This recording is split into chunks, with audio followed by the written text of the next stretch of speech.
comes to historic homes, there's a lot of different things that you need to take into consideration. The materials that you're going to use to preserve that historical look, even certain areas and certain different towns and cities will even have historical requirements that they will not allow you to change the look and the overall feel of the home without having them sign off. They're going to have specific requirements on what products you have to use and how you have to have them installed. So if you're ever looking at any type of renovation on a historical home, those are really important. Some factors that you really need to look into.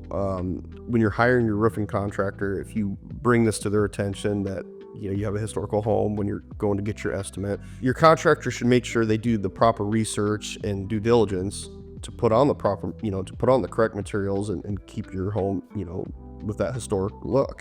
As far as materials go with historic homes, there are a lot of new modern options. Your old barrel tiles, old clay and concrete barrel tiles are very popular, and that's what you're going to see on a lot of historic homes. Brava, for an example, offers a lot of new options where it's a synthetic barrel tile. You can't tell the difference. I mean, I've been in this industry my whole life, and unless I'm grabbing it and feeling it, I can't even tell the difference between a synthetic barrel tile or an actual clay or concrete tile. So the city will allow you to do those modifications. That way you're still maintaining that historic look, but yet you're getting a modern product with modern warranties and the quality and all the benefits of having some modern technology. The cost difference between just putting a standard asphalt architectural shingle on a modern home versus doing maybe either whether it's a clay or concrete tile or a synthetic tile is going to be a pretty large difference.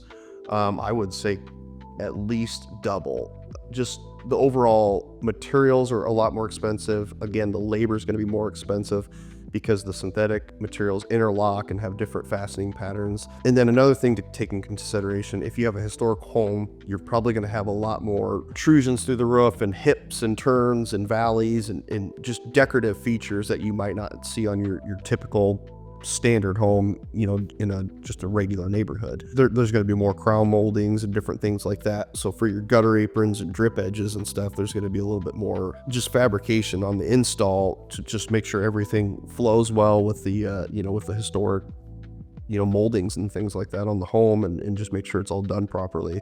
So yeah, that's something to consider. The price point between those two can be a pretty big difference.